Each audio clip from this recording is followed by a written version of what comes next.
We're back on the road. It is the biggest game of the year thus far. A couple big ones, matchup games left for Ohio State, but we are on the road. Berm and I are in South Bend, and it is time for Road Breaks. They're brought to you by Card Collector 2 and some road beers.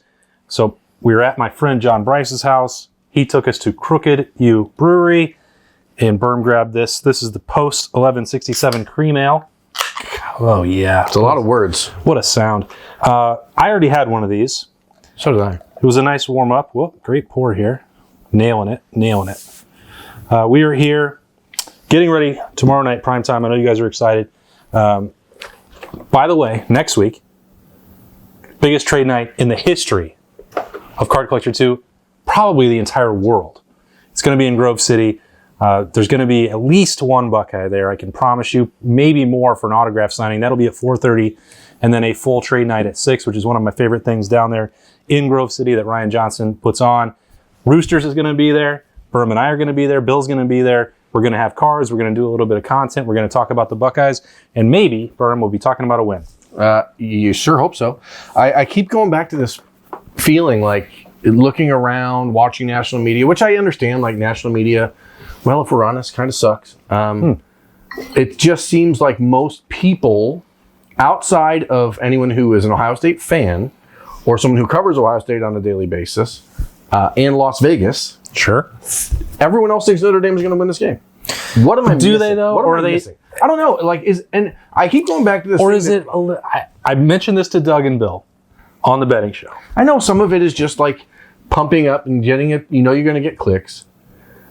Doug mentioned, I think, Cheers America. I think it was on that show, on the betting show, where he said that maybe it's not necessarily that people think Notre Dame is better than Ohio State, but people just expect that Ohio State will make mistakes. And I guess I wonder, like, if that's fair. Has Ohio State, under Ryan Day, earned the reputation of not being able to deliver in these big games? And I don't personally feel that way, but I know that there's a lot of the fan base that does, that thinks like he's fallen short in big games. And I think that if you take a step back and look at everything, that every big game they've played from an objective standpoint, I think you could argue or understand certain losses like the Alabama game. I don't even count the Alabama loss in the national championship game as a big game that Ohio State played, because I don't even think that game mattered. Like, it did not matter. Well, all of Ohio State was not playing in that game. Yeah. Like, I know the Michigan games have soured people's opinion on things in the last 2 years, but I don't buy into this belief that Ryan Day can't win big games. I just don't feel that way. We have seen him win big games, Berm. We know that he can. He's capable. And I think that tomorrow night is going to be a litmus test, acid test. It's a barometer for sure. Is he over the malaise and whatever it was that, proving something last year, toughness and all that stuff. Like, I firmly believe that he was out of character for all last year up until the Peach Bowl. Can't change my mind about that. I've talked about it with many people inside, outside the program. I've talked about it with Ryan Day. He's talked about it publicly, most notably on the Chris Holtman podcast. But, there's conversations that have been had that's like, the second lease on life that he talked about last December, I think is true. Does he have to go out and play that way against Indiana, Western Kentucky, Youngstown State? Probably not. On the road against Notre Dame, I think we'd like to see it. Yeah, I think, we've talked about it all week, but if you played this game 100 times, if Ohio State and Notre Dame both play their best game, Ohio State will win 90 of those 100 times. If both teams play their best game. Yeah. Now, Ohio State has to play their best game. They haven't really been tested this year by anyone that has any sort of chance to beat them. Neither is Notre Dame. Notre Dame lost, 5 games a year ago? And I talked about this on Weekend Kickoff. I just don't feel like the addition of Sam Hartman is really important for Notre Dame. But is it worth 21 extra points in this game? And that's what I think you have to have if Notre Dame is going to beat Ohio State. I don't know. I keep thinking about it all day as we drove over. Like, do you look at all the national media and the punditry and saying Ohio State isn't physical enough to beat Notre Dame? I just don't understand where that comes from. Yeah, so I brought that up on Friday morning on the Morning Juice. It was echoing a point that you made on Tuesday and other shows throughout the week, Snap Judgments most notably. People have asked us about this. We got a bunch of questions from you on subtext. We appreciate that. Questions on ohiostate.rivals.com. We love that. 614-662-40509 if you want to get in on that on subtext. But it was like, well, Austin said Ohio State or Notre Dame's offense is not as good as last year. And that doesn't make sense because Sam Hartman is there. He's a veteran quarterback. He's clearly an upgrade over Tyler Buckner. So why do I feel that way? Partly it's because of Ohio State's defense. Like, that shouldn't factor into it. I think they're better than a year ago. But I watched these two teams play, and yes, I think Sam Hartman is better than Tyler Buckner. But we said earlier in the week, well, Notre Dame's number 2 wide receiver is the 5th string cornerback for Ohio State now with Lorenzo Styles. He actually led them in receptions if you take Michael Mayer out of the equation. But Mayer's gone and Styles is gone. The inside of that interior line, I don't think is world-beating. Does Sam Hartman cancel out some of those losses? I don't think so. Yeah, maybe a little, but it's just like you have to do it a lot, right? Yeah. I mean, that's where the thing is, Notre Dame has a more talented wide receiver group this year than they did a year ago, but they're all freshmen. And I don't think that you can go out there and count on them in a game like this. They haven't been forced to play a lot in these first 4 weeks for them. They've got young guys that can play, but they're still not guys that are going to out-athlete Ohio State, which, in fact, if you look at the Notre Dame 2023 wide receiver signing class, guys like Jaden Greathouse, Rico Flores, etc., these are all guys that were, and I know this is going to be taken the wrong way, these were all Plan B guys for Ohio State if Carnell Tate or Brandon Innes or Noah Rogers or Bryson Rogers ended up flipping somewhere else. Those guys were the guys that Brian Hartline was in the mix with. Because they would rather go to Ohio State. Especially Rico Flores, who was very high in Ohio State, and had the Buckeyes not landed Noah Rogers when they did, I think Rico Flores would have picked Ohio State, but he hasn't really had an opportunity yet to play for Notre Dame because it's a big jump from high school to college football. 50 career starts for Sam Hartman is crazy. Mm-hmm. So it's 41 interceptions. I saw a statistic. The 41's not that big a deal when you think about 50 career starts, right? I mean, that's less than one to start. I think the fact is Sam Hartman has started as many college games at Wake Forest and now Notre Dame as Justin Fields, C.J. Stroud, and Kyle McCord have combined for Ohio State. And that's a bananas. Yeah. That's bananas. I mean, experience matters, certainly, but it's what I said in bold predictions on the written side of things. Like, I know Sam Hartman's played in big games. He played in a top 10 matchup against Clemson a year ago when Clemson was ranked inside of the top 10. They didn't belong there, as we all come to figure out. But he threw like 6 touchdowns and was nearly perfect in that game. He has it in him. But I'm telling you, the difference between Wake Forest playing at number 5 crappy Clemson versus playing Ohio State at night in Notre Dame Stadium with the entire country watching. Like, I don't care. That's not a knock on Clemson or Wake Forest or the ACC. There aren't as many people watching that game. It doesn't matter like this one does. This one matters in a way that it is a career-defining game.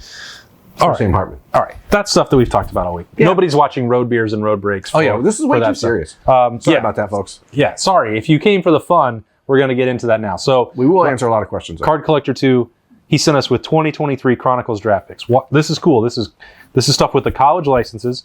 And you might notice, you can't see it. Maybe Berm can zoom in later. But Ohio State is the only one that gets their own logo on the box. So this has Jackson, CJ in it from this year. There's a couple current players in this just product. Tells you how hoity-toity Ohio State is. They moved the needle. And so Panini had to have them. So this is cool, especially if you're a college football nut like we are, having them in their college uniforms. I think that's cool. I know that my friend Ryan Johnson from Card Collector 2, he loves that stuff, and he's got a huge Buckeyes collection. He might even show some of that off next Saturday night, trade night, Grove City, autographs at 4:30. Trade night at 6. Don't miss it. Let's get into some of your questions so that Berm and I just don't keep rambling. We're going to open these packs as we go. First of all, this text messaging service that we're using, folks, it's awesome. I asked at 12:45 on Friday afternoon if anyone has questions, and we've received nearly 100 responses. Shout out to you all. That's huge. That's unbelievable. It's way more than we expected, and we will not be able to answer them all. I said on the text that I sent out that we would try to answer 6 or 7 of the best questions, but now if your question doesn't get picked, it's because Austin didn't pick it and he thinks your question sucked. And so I want you to blame him directly, not me, because as you see, he's the one selecting the questions. So, but blame Austin. I have so many. I'm not evaluating them as they There go. are so many questions, and we'll do our best to answer them. If we don't answer them here, we'll do our best to go through them and get some text messages sent back. On Friday. But also we're drinking in South Bend, so and we will have. This is drunk weird. text. This is kind of weird because it's like we're having almost like a house party here. We are at John Bryce's house. As you can see, there's a lot of Notre Dame paraphernalia behind us. There's more Notre Dame writers coming over here. Yeah, we are the outsiders here, which feels a little bit unusual. But Berm, do you want a football question or non-football question? As I said, this is your barbecue. No, it's not. I'm just here for the mashed potatoes. You pick whatever you want to talk about. All right. While I love this one. Box. Yeah, crack it open. So, Bill Hendricks, he says, when picking a local establishment when traveling to Buckeye games, this is a beer question. What are the top characteristics that Austin considers before making a decision? Do they have beer? Great question. Food. I'm gonna spin it, and I'm gonna ask Berm if he is annoyed or grateful that I dictate where we go for beer. When we first started working together, I was pretty annoyed because, like, here's the funny thing. Like, I, at times, have a very demonstrative personality, and I can be... You do? A little bit, like, center of attention-ish. I've never noticed that. It's in me to be that way. What? But I have zero problem, like, letting someone else plan things. I don't care. I will go along with pretty much whatever. And so I'm grateful now because you've been to most of these places that we go and you know good beer. And back when we started working together, I was only drinking like Miller Lite in the crappy domestic beers. Sure were. So now that I've, elevated my beer drinking taste thanks to the road trips we take, I have zero problem letting you choose it.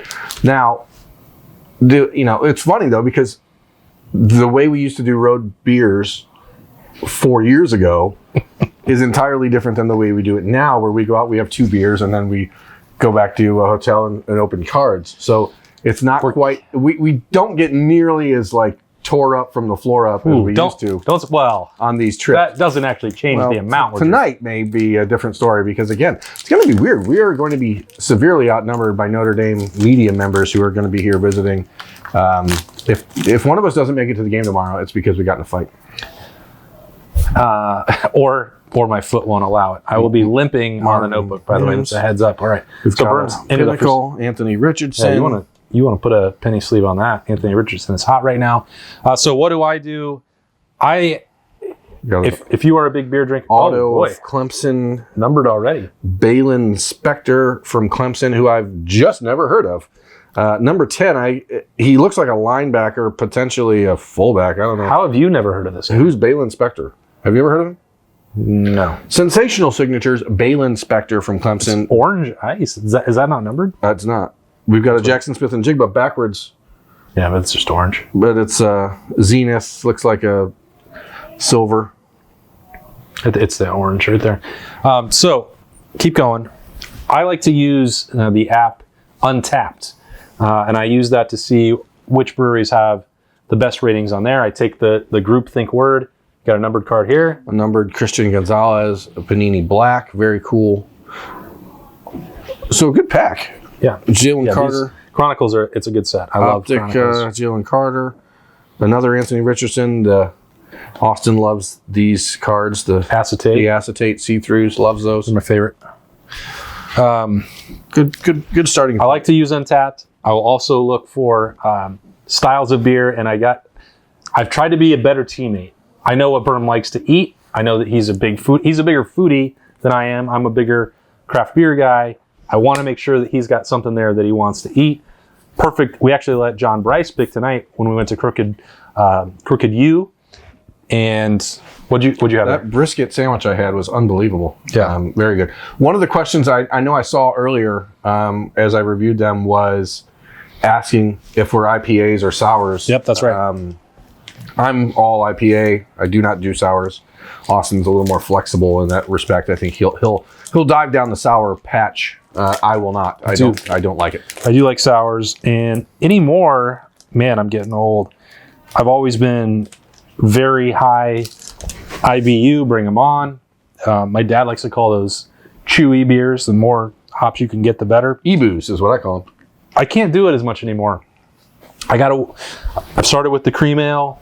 I'll move up to some Kolsch. Like, I can only do one or two. You started with a Kolsch at the brewery. I did. Because if I went nothing but IPAs, which I would love to do, then I start getting heartburn. And with you was the first time I ever had it in my life. The IPA has to be the end of the night. We do have, from the Crooked U Brewery, a 10.2% IPA for later. Once the night gets cracking here, we're gonna have, we're gonna be playing spike ball and playing. Do you call it bags or do you call it? We call it beans. We call it beans. Yeah, that's so. John Bryce did not used to cover Notre Dame. Didn't used to live in South Bend. He and I covered Tennessee together way back in the day before I moved to Columbus. And there was a restaurant by my house that had cornhole boards called Aubrey's, and he and I were the team to beat. And we called it beans. You get together. That beat was like the Tennessee beat got along probably better than the Ohio State one does. We'd have 10, 15 guys and gals who covered Tennessee, and we'd go play beans. And John and I would just wipe everybody out. Crazy celebrations, domination, and that's what he wants to do later on. I think Friday because night. we're close to Chicago, I think they call it bags in Chicago. Yeah, I've heard the bags. I'm okay with it, but we called it beans, and we loved it. Michael Mayer for the. I'm going to auction this card off tonight in South Bend to all the Notre Dame fans here, because there will be plenty. All right, this pack has a patch or something in it because it's got some. It's thick a boy. Thick boy. I'm going to hold off on that one. This one also feels cool. All right, here's another one that's not necessarily specific to football. As I scroll down here and get to it from Dustin, what do you think the best sport to watch other than football? Or why do you think college football is better than pro football? So what else is your favorite sport to watch other than football? Playoff hockey. Woo, baby. I don't think that there's anything better, like in a micro sense, than playoff NHL hockey. Stanley Cup playoffs are unbelievable. The stress. Every game is just like an absolute nail biter, life or death, and I think that's awesome. Growing up, I loved baseball. I don't watch as much of it as I'd like to now. Kudos to the 2023 Cincinnati Reds for winning the World Series, which I've anointed them the World Series champions because they were in first place on August 1st when Ohio State started fall camp, and so that's when I have to stop paying attention. So, sure, way to go, Reds! Won the World Series this year. Proud of you. But yeah, I mean, is college football better than the NFL? The short answer is yes. And the long answer is yes by a wide margin. Come on. I know it sounds cliche, but the pageantry of college football is impossible to beat. The NFL, even if you go to a game, you feel like you're part of a corporate experience. It's not the same as college football. And some of it is the little things, the bands, the homecoming, the seeing the alumni band on the field or alumni cheerleaders coming back 60 years later. You just see things in college football, and it means so much to the people in the area. Driving to South Bend, and there would be nothing here without it. I mean, honestly, it means everything to people who are. No offense, South Bend, you've been great. Yeah, it's just college football is the greatest sport ever, which is why I get romantic about it, but also why I get extremely frustrated at where I think the game is heading, because I feel it's losing its soul, and that makes it harder to love. Yeah, I mean, I think that's one of the few things that we've talked about that maybe we don't fully agree on. I think that the shifts toward the super conference will. Oh no, Panini points. rewards. Are you kidding me? Ah, come on. You don't want to see that. That's in place of an auto. We got a Jalen Hurts backwards card though. That'll be orange, I bet. No, just an XR. Yeah. I love college football. I've devoted my life's work to doing it. The quality of the game is obviously not as good as the NFL. We were talking about that's real professionals. Do I love it more? Phillips, optic rated rookie. You and I went out there and spent some time with Clark Phillips. What a great kid. Yeah, hope the best for him. But that really, you think about what happened to Ohio State, BIA in the cornerback situation in the last couple of years, Clark Phillips would have really changed that. Clark Phillips, Jordan Battle, there was a handful of those flips. I understand why he changed his mind and having the uncertainty. But man, that was tough, especially with Utah being involved. But he had a pretty good career at Utah, and kudos to him.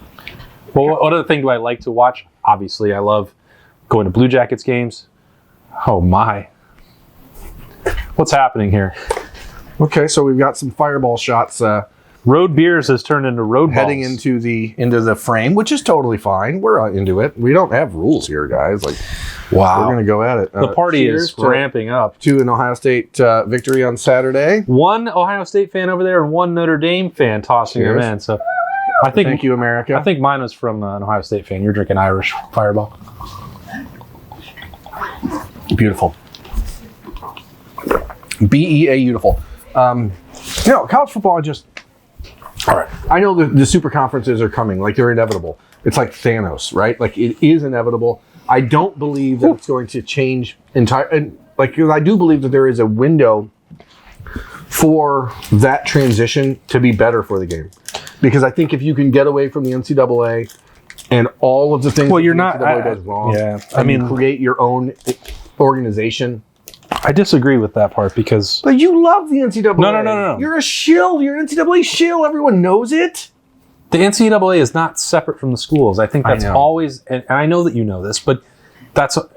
can't they just break away? And the NCAA has to exist because the schools are all part of it. They're the ones that are making the rules. They are governing themselves. When people lash out at the NCAA...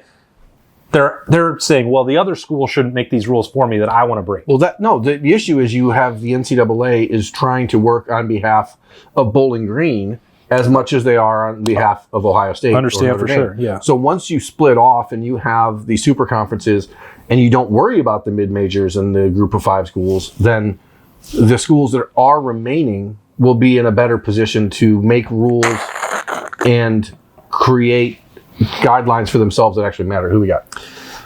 Phil Jerkovich. Yeah. In a Boston College uniform. Now the quarterback at Pitt, struggling a little bit. Former Notre Dame player. And this one is red cracked ice, also not numbered. Also, not what I want to see. But who knows? I'm sure there's some Notre Dame fans here tonight who will be a fan of football. I got a lot of ammunition here in South Bend. I'm going to get rich tonight, folks. Shout out to Card Collector, too, for sending all these Notre Dame ties. Lawrence Taylor, Anthony Richardson Parallel. That will actually do pretty well. That's numbered to 149. We're happy to see that. I hope that your brain is okay. Will Levis with no logos. Kentucky did not participate in this the way Ohio State did. He's airbrushed. He's You may as well just throw that into the garbage. I probably will, because I do not care about Will Levis, and I don't think anyone in America does. An acetate red. So we will take that this. Nice. 149, that's nice. Anthony Richardson, 149. I love the acetate. I'm not going to keep it because I'm not a long-term believer in Anthony Richardson. But that's a fine card to take out of this box. Hey, Berm. Hey, what? When Ohio State wins on Saturday, we got a confident Lawrence Martin. Mm-hmm. Do you think it will be more because of the offense or more because of the defense? Here's the thing. I think it can be about both. The offense. He said more. The offense has to be efficient. The offense has to be protective of the football. The offense cannot turn the ball over. But I think the defense will be the difference maker in this game if Ohio State wins it. And it hurts my heart as a longtime Buckeye fan to look back at what this program has put on the field in the three of the last 4 years on defense, going back to 2018, which is, I thought in the 2018 season that I would never see an Ohio State defense as bad as that one. And then the 2021 season happened, and I couldn't believe it. Now, 2019, which is the best Ohio State defense I've seen since 1997, 1998. Let's not dismiss what 14 did. I will dismiss it. I'm talking pure talent, every position. 98. Okay. And first round picks, all that stuff. Like, obviously 2014 was a great team. They did it, but 2019 came as a result of 2018. Okay, those guys had to be bad in 2018 and they had to be out there and playing, which is something that I think was a silver lining for the 2019 team. Those guys got their butts kicked and they stunk, but they also figured out how to get better. And then you brought in Jeff Hafley and they changed the scheme, and you were able to use guys in the right way. This defense right now, provided they stay healthy, is really, really good.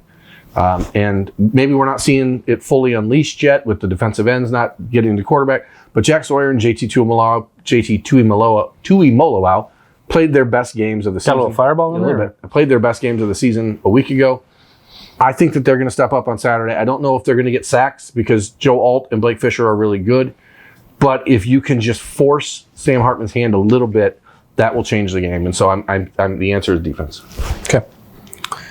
I already kind of gave mine away because I don't think that Sam Hartman is Here's going. another Michael Mayer for the collection. Oh boy, there are some Notre Dame children in the building. Allen. We'll give those away, I promise. Keenan Allen. Do you remember when he played at Ohio Stadium? Barely. With Jared Goff? What a weird game that was. Zach Charbonnet. That's a cool looking That's card. a fancy one. It's orange parallel. Or a variant. You got a CJ No Stroud way. backwards? Auto? Oh, dang. CJ Stroud. Zenith. Boy, if we hit a CJ auto on this, that would be not numbered. That would be a party. We got a Bryce Young purple optic gotta be rated numbered. rookie. Yeah, you'll do fine with that. Numbered to 49. Okay. That's a deuce. He's not playing on Sunday. This is the problem with Bryce Young. He's so small. You like everyone going into the draft like, oh, he's going to get hurt. And then here we are, week 3, not playing because he's hurt. He's literally a pocket passer. Yeah. Just fit him in your pocket. Stetson Bennett it is silver. This is a ticket. Actually, it's an optic college ticket. It's from the first game Stetson Bennett watched in Georgia. It's from 1972. When he was born. That's a moving violation. It's a DUI. Yeah, that's a different type of ticket. We're sorry. The Georgia tickets are actually speeding tickets. Very cool. And a Bijan Robinson acetate, not numbered, unfortunately. I sold one of those for $20. But I do love me some Bijan Robinson. He's one of my favorite Spoiler alert. players. He's electric. Great question. I do think that Ohio State's defense is going to win this game. That's my short answer on that. Burton gave a much more detailed one. Props to him for doing so. This defense is much, much better. They're veteran. They haven't shown everything. They're number 2 in the country in points allowed. You all know that. They're number 3 in the country in yards per play. Both of those are pretty good. Number 3 in total defense. Yes, we can say that those aren't the 3 best opponents in America, but that's really the case for everybody at this point. To me, this really, we can talk about the defensive line, the defensive ends. We can talk about the interior defensive line of Michael Hall and Tyleik Williams and how important they are in this game. To me, it's about Tommy Eichenberg versus Audric Estime in the hole. Like, who's winning that battle? Because there's going to be a lot of head-to-head collisions between those guys. Is Tommy Eichenberg pushing Estime backward, or is Estime pushing Tommy Eichenberg backwards? Because I think if you get that 4.5, 5 yards of carry for Notre Dame on Saturday, the game becomes a much tougher sell. Yeah, all right. I can't argue with that. I think that if I had to bet, that could be a stalemate. I'm going to give Estime credit, maybe more so. Yeah, he's really good. Than I have for the rest of the week, and that means he's that he's a massive chode. That means that it comes down to the rest of those guys. Kevin Highland, shout out to you for texting to us. Who's your pick for the Noah Brown Award? And here's what he means by that. Who's going to catch 4 touchdowns and 1 The award is hypothetically given to the one Buckeye who we might not see coming, but flashes in a major way on Saturday, similar to his 4-tutty performance. He didn't call it a quadruple ding-dong, but he should have. Missed an opportunity there, Kevin. A 4-tutty performance in Norman back in 2016. So an under-the-radar breakout performance. I'm gonna guess that you're gonna go defense. No, I'm not. Yes, you are. I'm not. My choice for that is Jesuf Scott. Okay. I think you could see a 2 Speak on it. I think you could see a 2 touchdown Double ding dong by G. Scott. What's funny about this team to me specifically is that there are a few guys like Tyleik Williams, for example, G. Scott, who were like, I don't want to say they've been written off as like they're not going to be what people thought they were going to be, and all of a sudden they've just stepped up. They've done the dang thing, right? They've stepped up. They've done the what? They've done the dang thing. Okay. Right? I was going to say, I know you were. And I was going to say darn, and I just sort of split the baby there. So, gross. I think that G. Scott is playing as good as Cade Stover right now, and I think that the Buckeyes will reward him on Saturday. There's a lot of people who are going to be watching Cade Stover in that game. Notre Dame will know that he's a big weapon. I think there's an opportunity for G. Scott to emerge and have the best game of his Buckeyes career. I like this question And the problem that I have answering is that we're doing more content on the podcast than ever before. So there are no secrets. So we've talked about a lot of these people and who we think might emerge a lot of times. And that's not to be dismissive of the question in any way, shape, or form. And if you've watched the first 3 weeks, then you probably already know what my answer is. Yeah, Chipper. He knows what my answer is. Chip Trainum. I love watching him work. And if you followed us before, if you followed us last season, you know that the thankless work that Mitch Rossi did made me a huge fan of him. I liked his personality. This guy loves fullbacks. I like talking to him. We love Zach Boren. Like, we loved fullbacks. It was 10 years between fullbacks at Ohio State, between Zach Boren and Mitch Rossi, and now you got captain fullback over here. But I had never. You talked to Chip during his recruitment. Awesome kid. Just an incredible young man. I did not. He didn't get to Ohio State. He didn't take the offer coming out of high school. So I leave that to you. I hadn't met him. I hadn't talked to him. And then the first time that we did, he's getting ready to move Christmas back from Scottsdale. He's sitting in these like very cool PJs. We talked to him on Christmas morning. Yeah, Christmas morning, and he had made his choice, and I'm like, this is awesome. Like he's going to keep those on. He likes them. He's comfortable. They're cool. I'm like, are you going to keep wearing those? I'm like, yeah. Like he's a cool guy. I love talking to him. I love watching him play football. I remember talking to him over the summer about like just how jacked he had become, and like, man, you're looking like Hulk running around here. And he's like, nah, I'm Spider-Man. Okay. I've seen different Spider-Man. I've never seen one like that. But I think what Chip actually has provided Ohio State is an opportunity to prepare for a guy like Audric Estime, because there is a lot of similarities in their game. Yeah, no, I mean, it's a fair point for sure. But I think that he scored a touchdown. He had a 40-yarder last week. We've talked about him being versatile enough to insert tight end, lead block. He can do all those things. Plus, he's a darn good running back on top of that. Yeah. Like, he's not some throw-in. That was Arizona State, the yardage, the touchdowns. Like, he was a starting caliber Power 5 running back before he made the decision to play linebacker and come back. And then, oh, by the way, he's going back over there to running back. And I didn't say it in jest or tongue-in-cheek in the spring. I was like, if you have to replace Mitch Rossi, do it with someone like Chip. He can play tight end. He can help you out there. He can do all these other things, and he's willing to do it, which I think is awesome. He shouldn't be a kickoff returner. Yeah. That's so. Isn't it funny, or I'll balance that out. Awesome when like we have an idea that turns out to be true. Like, because that was not something Ohio State had hinted was going to happen. No, we were looking at the roster, and it was like, this makes sense from a lot of perspectives. And I think the best thing about Chip is that when Ryan Day was the assistant, coach for Ohio State, he was the offensive coordinator.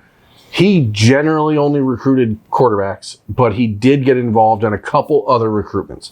One of them was Garrett Wilson. He was highly involved in the Garrett Wilson recruitment.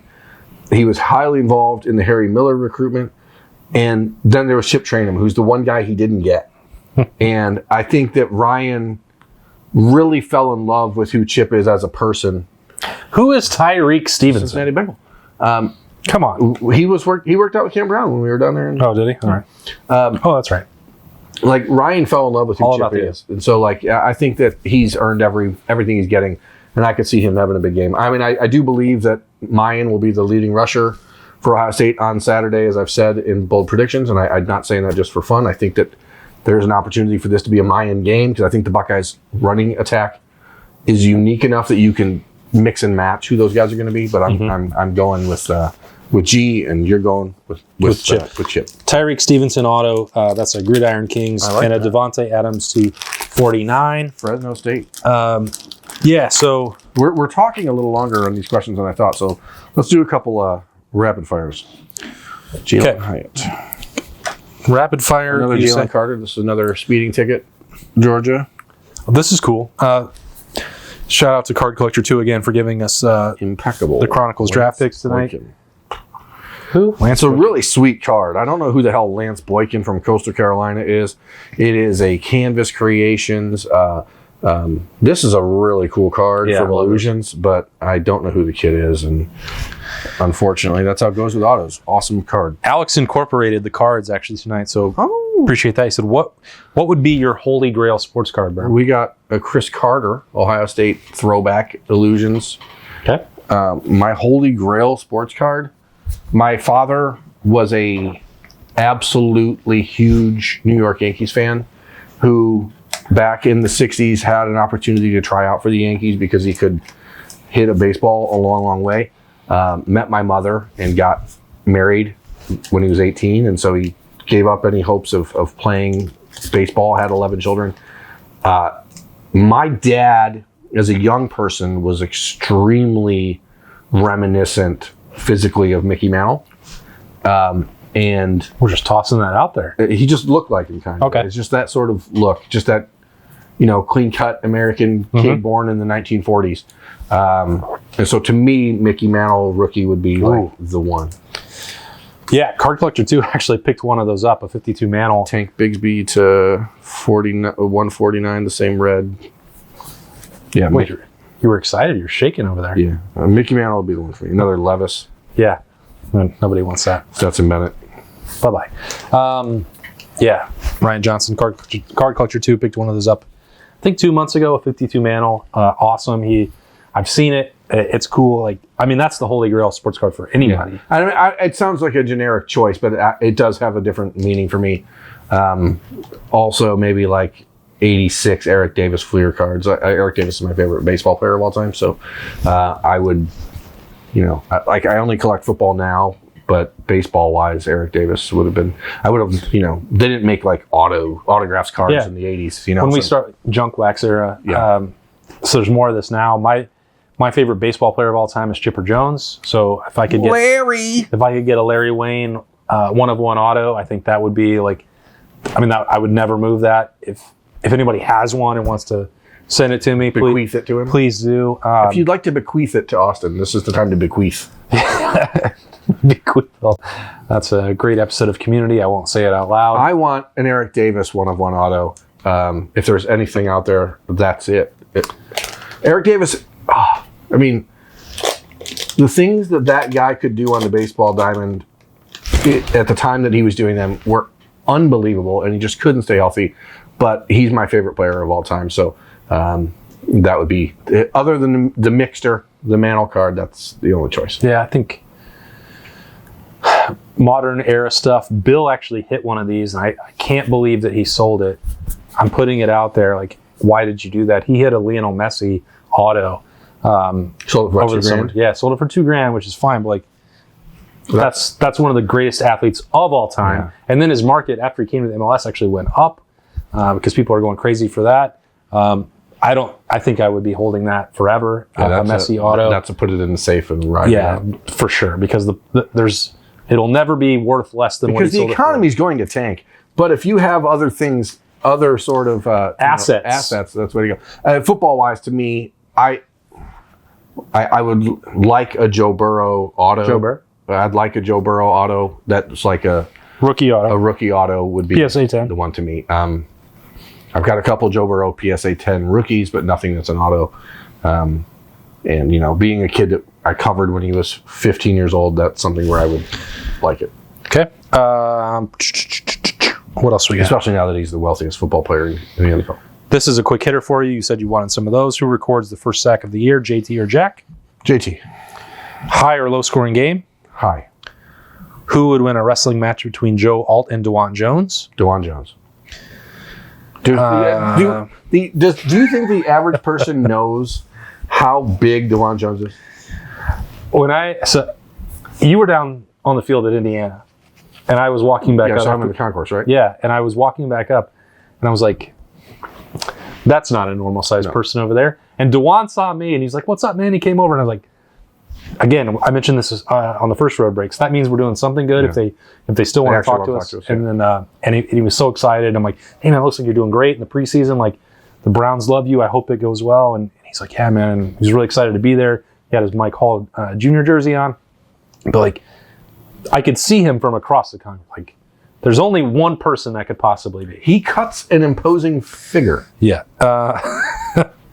Is it my turn? Your turn. You're open. I've got it open. And this, Zach said, I saw the first part of the question. I'm scrolling down.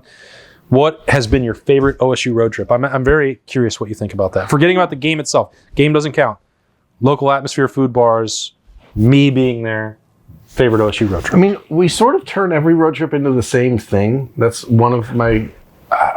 there's not a lot of, like, uniqueness on any trip because we get in the night before, we go to the best brewery. Sounds like an indictment of me. No. We find the best brewery we can find. We watch football. Like, it's, I'm thinking tonight, like, it's almost time for Wisconsin Purdue, right? We do the same things. Mm-hmm. Boy. Favorite one? You have to name one. That's a tough question. A numbered Saquon Barkley. I really liked Oklahoma in 2016. Numbered Saquon. It says the Pennsylvania State University. I don't think I've ever seen that. That's what they are. I liked Oklahoma in 2016. That was before we were working together. Yeah, it was. But I can't believe there was a time before that. I can't even remember. It was a cool, like, atmosphere. I can't. The who? The can. Yeah. It was a fun trip. A lot of my brothers were there on that trip. So right.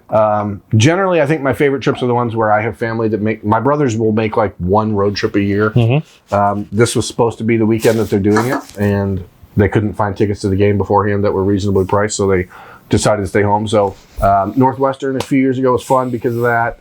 My brothers are a good time. They sure are. They're very similar to you. Yeah, we have a lot of fun. Yeah, Oklahoma probably is the one for me.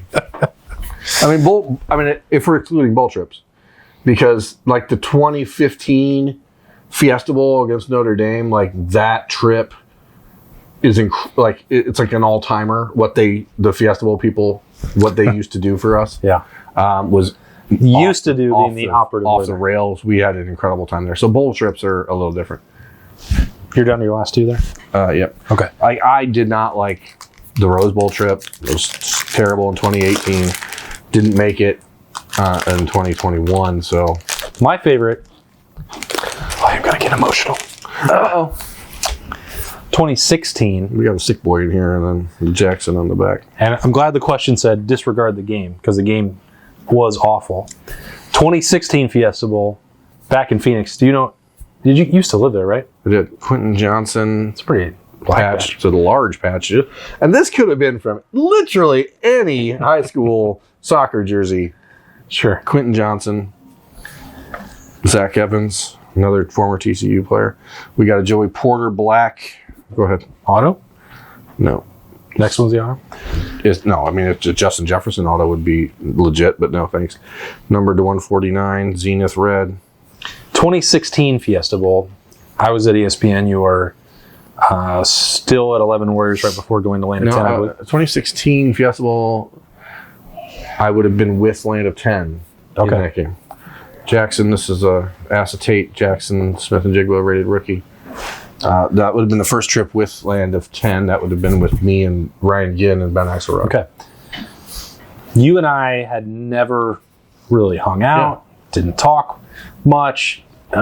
Recruiting and my, ESPN beat world did not intersect much. And I don't know why. I don't know why it happened. Just kismet, I guess. But for some reason, we were there. We're in Phoenix. Berm used to live there. And he's like, hey, you wanna drink some beer? And I'm like, yeah, I like beer. I like beer. Let's drink beer. Let's hang out. Fiesta Bowl treated us well. For whatever reason, like that week, we hung out every day. We came up with an idea for The Beat, which was going to be a reality show. That's true. And like, hey, this beat is super weird. Yeah. There's so many people on it. There's a lot of drama. And we riffed on it, and it was like, well, that's kind of cool. I never really talked to that guy. I like hanging out with him. It was fun. Maybe someday we'll work together. 8 months later, on through. Wasn't on me. It wasn't on my end. 8 months later, I got laid off in the summer. Cox Media Group. I had a baby. With Land of 10. Got laid off. Cox Media Group was like, hey, we need to find someone to cover Ohio State. I said, well, there's only one guy who should do it. It's Austin Ward. And then we brought you on, and then I quit. And then we. But we said the same. You said the same thing then. You're like, yeah. I hope we get to work together again because that was just a taste. Yeah, and then 8 months later, Letterman Row started. But so when you say it's for me, it wasn't like I've been to the Fiesta Bowl. My wife mentioned this earlier. Like one of our earliest quote unquote dates was to the Fiesta Bowl, Ohio State, Texas. I was at that game with my ex-wife. It's like in the stadium, yeah. Because I lived in Phoenix. I know, like Phoenix, Scottsdale, Glendale. They're not special to me anymore. I know all the breweries there. I had another, the best man at my wedding lived there. I've been there plenty of times. It wasn't like I got to do something new, but the one I'll never forget. It's the beginning of my relationship with Berm. Shout out to my guy. I love working with him. I hope we never have to stop. Daniel wants to know who's the main driver on road trips and what's the cutoff. This is the hilarious part. What's the cutoff for a drivable game versus a flyable game? And if you don't think that we were talking about it today because we haven't booked travel for Madison, you lose. There is no cutoff for me. I will drive any distance. Typically, though. Oh my! That's an Ohio State card. GS. Oh! What is that? Let's go! Jackson Smith and Jackson Patch Auto. That's awesome. 75. That's a winner. Is that a gold standard? Gold standard. Do I have to take it all? Oh, because that. Yeah. Oh, let's go! That's unbelievable. Woo-hoo-hoo! Shout out to y'all. Card collector too. That's a winner. Look at that. Oh, that is. You got it. Okay, that's the best we've ever hit on road breaks. That's a hit. That's a hit right there. That was a hit for us. Whew. All right, let's go. There's nothing. Super jealous. That bodes well for the Buckeyes. Super jealous. Okay. I got another sick boy here. You're not even done with that pack, so go ahead. I don't care what else is in there. I just was. Maybe that was karma because I'm like, this is my guy right here. And then the card gods are like, let's reward him with a Jackson. Unbelievable. Drivable versus flyable. We were talking about. I don't ever want to fly. If it's over like 16 hours, I guess that's when I would concede that a flight. 16? Is that what you said? Yeah. Like, no, come on. I've driven to Nebraska 3 times. Like I don't mind it at all. It's a nice, easy drive along Interstate 80. It's simple. And as far as like who the normal driver is, it depends on where we're going. Right.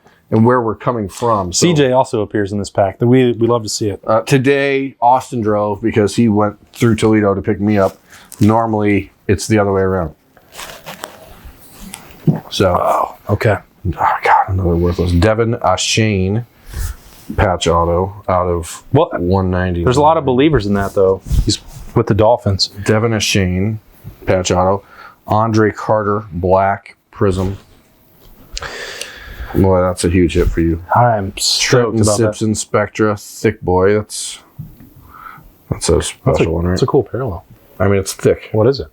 Numbered to 99. That's cool. But I don't know what it is. This one is also for you, Berm. It's from Matt Brown. Another unlisted unbranded. Nobody needs it. No thanks.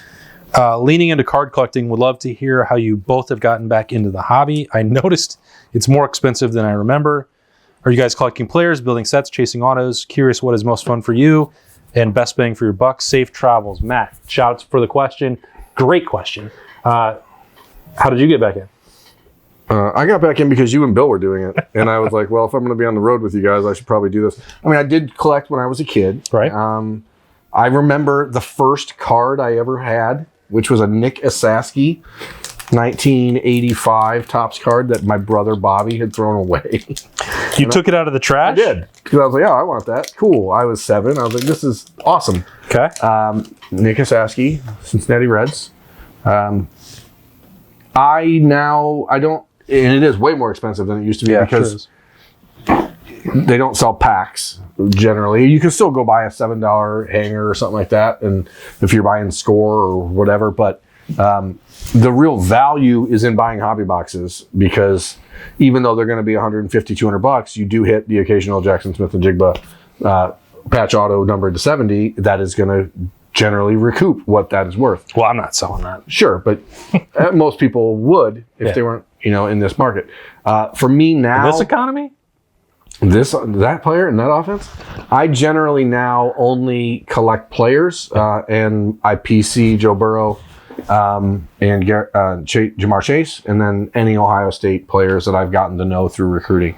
So like that Jackson Smith and Jigba. Jackson Smith and Jigba did senior tackle for Letterman Row and wrote his entire senior year diary for our website. So it's awesome to me that like we can still be that excited about a kid 4 years later. Like, holy crap, it's fun to be on this side of it. But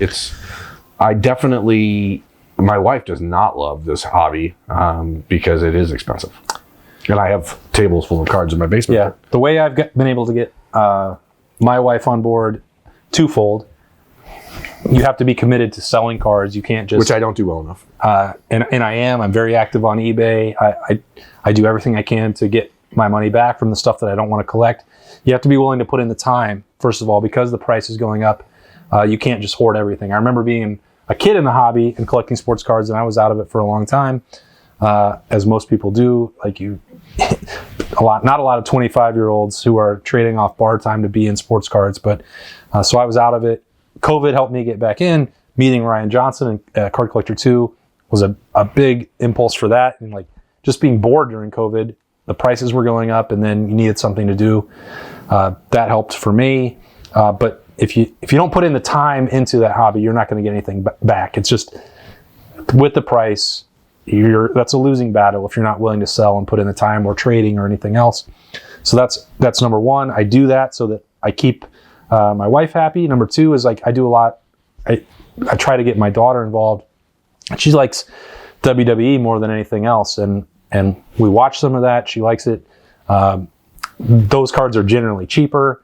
You can still get some hits. But there's a very like niche market for people who love them. So. And you have to find something that you like. And the one thing that Ryan Johnson, Card Collector 2, said that I think is more important than anything else is like collect what you like and what you enjoy. Because if you're only in it to like hope that you hit a lottery ticket, you're not going to. Like you're going to get one hit out of 1,000. You can't go into it expecting that every box is going to be huge. Like, you know, if Berm had paid for this, he'd be pretty disappointed for the box that he had.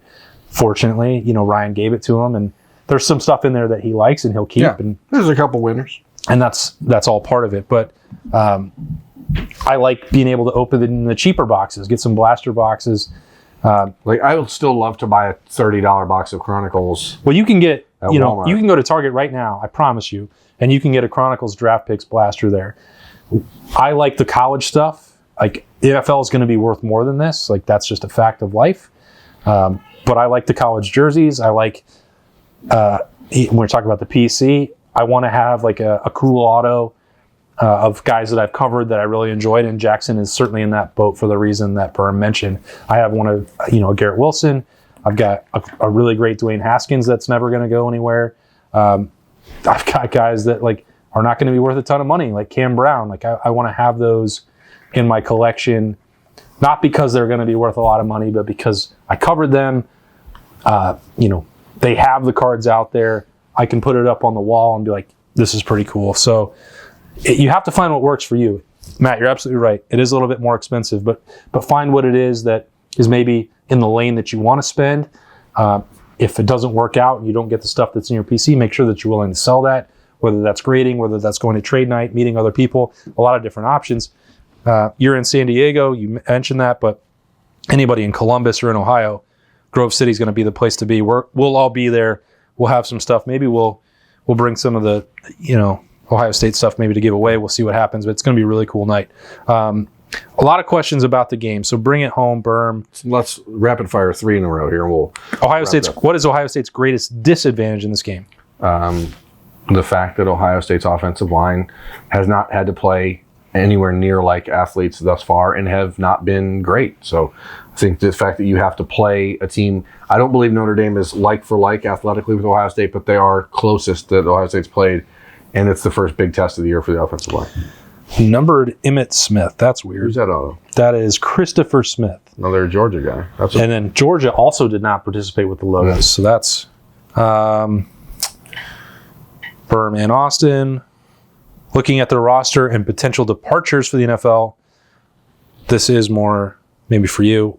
It's about the portal. What positions do you expect Ohio State to target in the transfer portal this offseason? Some of that's entirely contingent on how like Josh Fryer and Josh Simmons can both return to Ohio State a year from now. If both those guys decide to come back, next year's offensive line's a strength. So now I'm of the mindset that Josh Fryer has played pretty well in these first 3 weeks, and if he continues to build on that, I could see him moving on and then you need to go be aggressive at tackle. You do have good players in the 2024 recruiting class, but no one that's plug and play. And again, Ohio State does not build their roster to go after the portal. So Davison Igbinosun is a 2-year guy. Tywan Malone will be back next year. So maybe it's safety if they're not able to find someone else in this class to really knock out what they wanted in the class of 2024 at safety after missing on Caleb Downs in 2023, and then you miss on KJ Bolden in 24. So I think that's maybe the one spot is safety. Hypothetical trade scenario. Notre Dame offers Joe Alt for Marvin. Who says no?